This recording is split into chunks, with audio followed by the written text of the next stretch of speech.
안녕하세요. 저는 38살 결혼 6년 차 되었고 사고로 인해 식물인간이 된 아내와 함께 살고 있습니다. 사고가 났을 때의 사건을 지금도 생각하면 하루하루 버티기 힘들 정도로 너무나 힘이 드네요. 아내와 5년 전 강원도로 여행을 가고 있었습니다. 2년 연애 후 결혼했고 워낙 서로 바빠서 제대로 여행 한번 못 가봤기 때문에 큰맘 먹고 1박 2일로 떠났어요. 펜션도 좋은 데 잡았고 맛있는 것도 먹으면서 즐거운 시간을 보냈죠. 그렇게 늦게까지 오래간만에 휴식을 즐겼습니다. 서로 대화할 수 있는 시간도 많이 없었기 때문에 주어진 시간에 많은 대화를 했죠. 그렇게 새벽 2시쯤 해변을 걷는데 춥다는 아내의 말에 펜션으로 들어가려고 차에 올라탔어요. 아내는 간단하게 한잔 했었고 저는 술을 싫어해서 아예 먹질 않았습니다. 그렇게 운전을 하며 아내가 좋아하는 음악을 틀어주고 밖에 야간 풍경을 보며 천천히 달리고 있는데 사거리에서 신호가 걸려 대기하던 도중 갑자기 저희 앞으로 차가 빠르게 돌진하기 시작하더니 결국 엄청난 충돌음과 함께 아내와 저는 응급실에 실려가게 되었습니다. 그런데 문제는 저는 차를 폐차시킬 정도로 엄청난 큰 사고였음에도 불구하고 제 몸은 기적적으로 타박상 정도였지만 아내는 식물인간이 되어버렸습니다. 그런 상황들이 저에게는 너무나도 절망적이었고 받아들이기가 힘들었어요. 저희 차량에 돌진한 사람은 사과 한마디 없었고 기억이 나지 않는다며 법대로 처벌받겠다는 말뿐이었습니다. 음주운전 때문에 한 사람이 평생을 식물인간으로 살아야 하는데 자신의 잘못을 뉘우치지 않는 게 너무 화가 났네요. 그리고 대개 이런 상황들이 오게 되면 꼭 사고를 낸 사람은 멀쩡하더라고요. 참 웃기죠. 처벌도 적게 받고 사과 한마디 하지도 않는 그런 쓰레기 같은 사람은 지금도 어딘가에서 잘 살고 있으니까요. 세상이 참 웃기게 돌아가는 것 같네요. 그렇게 아내가 식물인간이 된 지 벌써 5년이라는 시간이 지나버렸어요. 신혼생활 1년, 아내를 간병한 지 5년입니다. 아들, 얼굴이 많이 수척해졌네. 밥은 잘 챙겨 먹고? 연락도 잘 안 돼서 이렇게 찾아왔다. 얘기 좀 하고 싶은데 네가 워낙 바빠서 시간을 낼 수가 있어야지. 내일 일찍 출근해야 하니까 용건만 간단히 하고 들어가마. 엄마는 말이야, 우리 아들이 이렇게 살고 있는 거 눈 뜨고 보기 너무 힘들구나. 서로 사랑했던 사이긴 하지만 현실이 너무 처참하다 보니 젊은 나이에 평생을 이렇게 살 거라는 걸 생각하면 엄마가 오래 살지 못할 것 같다. 그러니 이쯤에서 그만하는 게 어떻겠니? 그동안 너도 할 만큼 해왔잖아. 언제까지 깨어날지도 모르는데 아니 깨어날 일이 없다고 의사가 말했잖니. 엄마, 그런 말 하려면 돌아가세요. 정작 저는 가만히 있는데 왜 또 그러세요 또. 지금 전혀 힘들지 않고요. 예전이나 지금이나 제 사랑은 변함이 없어요. 그리고 떠날지 말지도 제가 결정해요. 수경이 꼭 깨어날 수 있을 거예요. 지금 치료 잘 받고 있고 수경이도 일어나려고 열심히 힘쓰고 있을 겁니다. 다음에도 이런 쓸데없는 말씀 하신다면 그때는 엄마 얼굴 보기 힘들 것 같아요. 제가 오늘은 너무 피곤해서요. 이만 돌아가 주세요. 다음에 집에 한번 찾아뵐게요. 배웅 못해드려 죄송해요. 너는 지금 이게 정상적인 생활 같니? 얘를 봐라. 목에 호수를 연결해서 제때 가래를 제거하지 않으면 폐렴 증상까지 나타나 언제 세상을 떠날지 모를 정도로 심각한데 잘 이겨내고 있다고? 엄마는 현실을 말하는 거야. 죽은 거나 다름없는 사람 앞에서 언제까지 있을 건데? 얘가 세상 떠난 후에 혼자 남겨진 너는 나이 먹을 대로 다 먹고 새 출발하기도 힘들 정도로 정신적인 스트레스 받아서 그렇게 늙어 죽을 거니? 평생 혼자 살 거야? 산 사람은 살아야지. 언제까지 희망 없는 사람 붙잡고 있을 건데? 속이 썩어 문드러진 엄마 아빠는 생각 안 하니? 엄마, 이제 그만하세요 좀. 저는 이렇게 정상적으로 생활하고 있는데 수경이는 5년을 손가락 하나 움직이지 못하고 누워 있었어요. 수경이가 부모가 없는 것도 아니고 하루하루 힘들게 버티고 계신 장모님도 계신다고요. 엄마는 아빠라도 있죠. 장모님은 수경이 이렇게 되고 장인어른까지 사고로 세상을 떠나셨는데 얼마나 충격이 크시겠어요? 이럴 때일수록 서로 보듬어줘야 하는 거지 포기하는 게 방법은 아니에요. 지금 모두 힘들게 줄 하나에 의지한 채 버티고 있는데 누구 하나라도 떨어지게 된다면 무너지는 거 한순간이에요. 그러니 앞으로 이런 말 하지 말아주세요. 엄마의 마음을 모르는 거 아닙니다. 하지만 아빠가 누워 있었다면 포기하셨을까요? 입장을 바꿔 생각한다면 절대 그렇게 하지 못했을 겁니다. 제 사랑은 지금이나 예전이나 변함이 없었기 때문에 엄마에게 모진말하게 되었네요.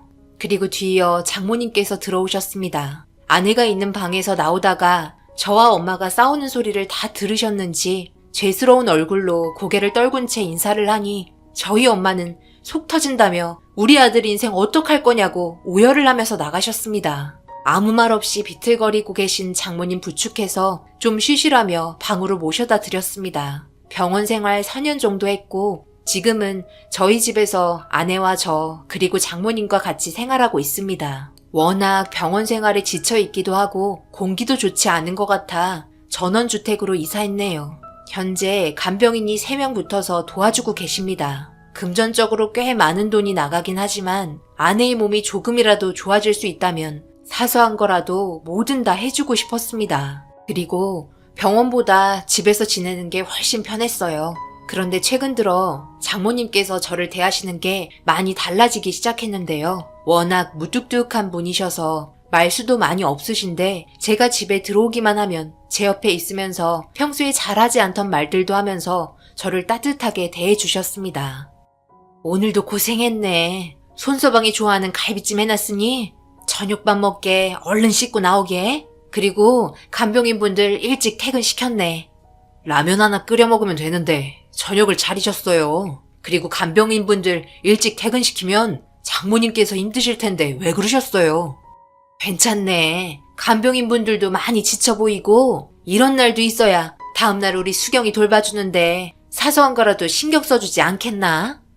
그렇게 장모님께서는 주방에 가셔서 저녁 준비를 하고 계셨고 저는 씻고 나와서 식탁에 앉았습니다. 평소 같으면 저와 같이 앉아서 저녁을 먹지 않는데 장모님 분위기가 좀 달랐습니다. 오늘 하루 어떤 일이 있었는지 이런저런 이야기를 하시면서 제 밥그릇에 반찬도 올려주면서 저를 보며 밝게 웃어주셨습니다. 원래 장모님의 성격과는 180도 다른 모습에 좀 당황하기도 했지만 이런 분위기도 나쁘지 않았어요. 집에 들어오면 항상 우울한 기분이었는데 장모님께서 밝게 맞아주셔서 조금이나마 기분이 풀어졌네요. 제가 먼저 장모님께 밝게 웃어주면서 친근하게 다가가야 했는데 그렇지 못해 정말 죄송했습니다. 장모님께서 해주신 갈비찜을 맛있게 먹고 저를 하루 종일 기다리고 있던 아내의 얼굴을 보려고 방으로 들어갔습니다.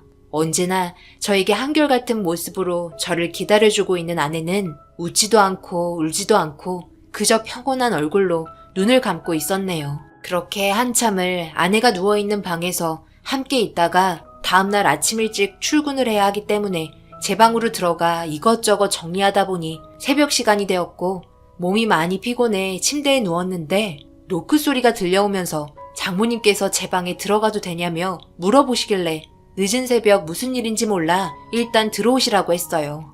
조심스럽게 방 안으로 들어오신 장모님께서 제 눈치를 살피더니 옆에 앉아도 되냐며 물어보시길래 평소 장모님의 행동이 아니라서 당황하기도 했지만 옆에 앉으시라고 했습니다.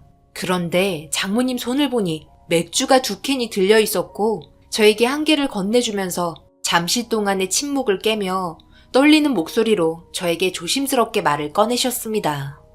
우리가 알고 지낸 지도 벌써 7년 넘었나? 수경이랑 연애할 때부터 봤으니까 그 정도 되는 것 같은데 그동안 참 많은 일들이 있었지? 자네도 잘 알겠지만 내가 워낙 말수도 적고 감정 표현을 잘 안 하는 성격이라 지금 이런 내 모습에 많이 당황했다는 거 아네. 그런데 오늘 아니면 내 마음을 표현할 날이 없을 것 같아 이렇게 늦은 새벽에 참고 참았던 속마음을 꺼내려고 하네.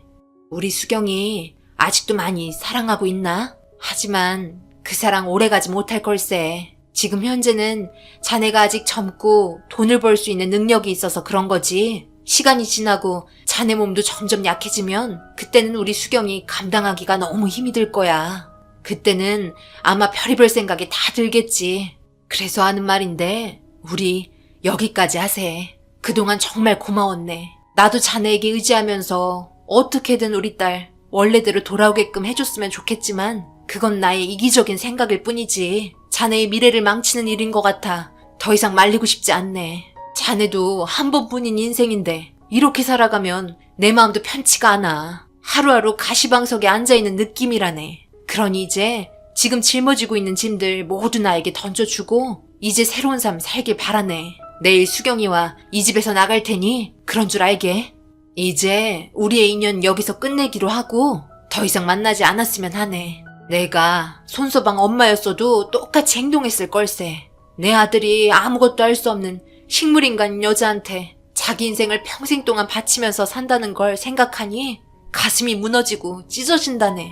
그런 삶을 살라고 배 아파 낳은 것도 아니고 좋은데 취직시키려고 뼈 빠지게 뒷바라지 시킨 것도 아닌데 이런 삶을 살고 있는 거 보면 얼마나 힘들겠나.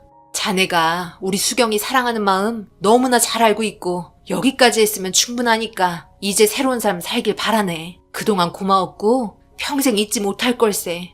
자네가 무슨 말을 할지 알기 때문에 의견 듣지 않을 테니 먼저 일어나 보겠네. 그럼 푹 쉬게. 장모님께서 일방적인 말에 할 말을 잃었고 거실에서 울려 퍼지고 있는 흐느끼는 소리에 가슴이 아팠습니다. 엄마가 오셔서 했던 이야기들 모두 듣고 계셨으니 그 마음 얼마나 힘드셨을까요? 같은 부모의 입장에서 생각해보면 저희 엄마 마음 충분히 이해하셨겠죠. 이런 상황이 오다 보니 잠도 오지 않아 한참을 침대에 앉아있다가 동이 트고 아내의 얼굴이 보고 싶어 아내가 누워있는 방으로 들어가려 하는데 장모님께서 아내에게 하는 말을 듣곤 저는 오열하고 말았습니다. 차라리 이럴 거면 그냥 세상 떠나면 되지. 왜 이렇게 끈질기게 버티고 있어서 우리 모두를 힘들게 하는 거니? 이게 사람 사는 거니? 아무리 내 자식이라도 이렇게 사는 건 죽느니만 못하다. 그런데 뒤돌아서면 남인 손서방은 오죽하겠니? 힘들게 밖에서 일하고 들어오면 너는 맨날 누워만 있고 호수에 가래나 제거해주면서 식물을 키우는 것처럼 아무런 감정도 전달받지 못하니 정신적으로 얼마나 힘이 들겠어. 이제 손서방 그만 놔주고 각자의 인생으로 떠나자. 수경아, 엄마가 한 행동에 대해서 너무 원망하지 말고 우리 이따가 손서방 출근하면 나갈 테니까 각자의 삶을 살도록 하자. 더 이상 이렇게는 못 살겠어. 아내의 방에서 장모님께서는 한참 동안 눈물을 흘리시더니 밖으로 나오셨고 제가 문 앞에 있는 모습을 보시곤 화들짝 놀라시더니 급하게 화장실로 들어가셨네요. 저는 아내에게 천천히 다가가 얼굴을 쓰다듬고 점점 굳어가는 손을 주물러주며 아내를 바라보고 있는데 제가 흐느끼는 소리를 들은 건지 눈물 한 방울 나지 않던 아내의 눈에서 눈물이 흐르는 걸 확인할 수 있었습니다. 그때 알았죠. 몸은 움직일 수 없어도 들을 수 있다는 것을요. 여태까지 아내는 단 한 번도 눈물을 흘린 적이 없었던 건 혹시라도 자신이 눈물이라도 흘리면 제가 더 힘들어질까봐 꾹꾹 눌러 참아왔던 것 같습니다. 아내의 눈에서 흐르는 눈물은 제발 나를 버리지 마, 떠나지 마, 평생 함께하고 싶어 라고 저에게 외치고 있는 것 같았고 그런 모습을 보니 장모님께서 내린 결정 받아들일 수 없었어요. 저는 회사의 사정을 말한 뒤 하루의 시간을 비워둔 후 장모님이 계신 방을 두드렸습니다. 아무 말 없이 조용히 방문을 열어주셨고 방 안에는 그동안 지내시면서 사용하셨던 짐들을 캐리어에 담고 계셨어요. 저는 장모님 손을 잡으며 수경이가 우리 말을 다 듣고 있었다며 눈물을 흘리고 있는 모습을 보니 더욱더 수경이를 놔줄 수 없고 죽으나 사나 평생을 함께하기로 약속을 한 결혼이기 때문에 제가 결정한 인생 후회 없으니 최선을 다해 수경이가 깨어날 수 있도록 노력한다며 장모님께 제가 한 결정에 대해서 후회하지 않는다고 충분한 설명을 통해 전달했습니다. 앞으로 장모님께서 수경이와 함께 밖으로 나간다면 둘은 아마 오래 버티지 못할 겁니다. 어디 가서 뭘 하며 살겠어요. 이 집을 나가려 한다는 건 그만큼 마음속으로 결정한 부분이 있었기 때문에 새벽 늦게 제 방으로 찾아오신 거겠죠. 그렇게 제가 장모님께 보여드린 굳은 결심으로 인해 지금까지 잘 버티며 살아오고 있습니다. 그런데 이런 저희 모습을 보고 하늘에서 감동받으셨는지 아내에게 기적이 일어나고 있었습니다. 아마 아내도 저희가 눈으로 볼 수는 없지만 나름 빨리 회복하려고 열심히 노력하고 있는 것 같았어요. 기적이라고 말하면 갑자기 벌떡 일어났나? 라고 생각하시는 분들에겐 죄송하지만 저희 기준으로의 기적은 아내와 의사소통이 된다는 거였습니다. 이것만으로도 너무나 감사하고 하루하루 사는 게 행복하며 그동안의 고생을 모두 씻어내려 주는 것처럼 기쁘고 좋았어요. 비록 말을 할 수는 없지만 아내가 감고 있던 눈을 뜨게 되었고 아내와 마주치는 눈동자로 모든 대화를 할 수 있고 느낄 수 있었습니다. 비록 눈을 깜빡거리며 낱말 하나하나 맞춰가면서 대화하는데요. 퇴근한 저에게 제일 처음으로 하는 말은 사랑해입니다. 이렇게 아내가 살아있다는 것에 너무나 감사할 뿐이네요.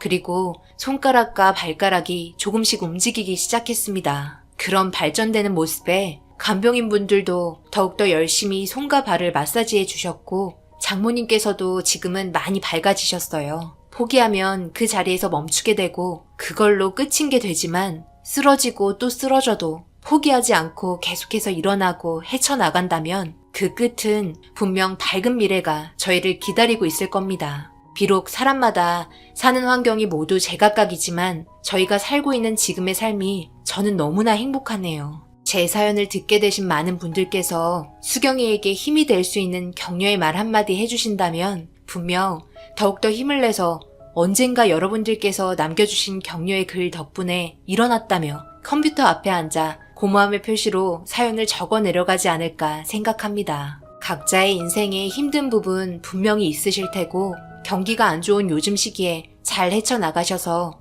밝은 빛이 오는 그날을 꿈꾸며 하루하루 행복하게 인생을 살아가시길 바랍니다. 제 부족한 사연 들어주신 여러분들 항상 좋은 일 가득하시고 축복 받으시길 바라며 이 글을 마무리하겠습니다. 감사합니다. 오늘의 사연은 여기까지입니다. 댓글로 여러분들의 생각과 조언을 남겨주세요. 저는 다음 영상으로 찾아뵙겠습니다. 감사합니다.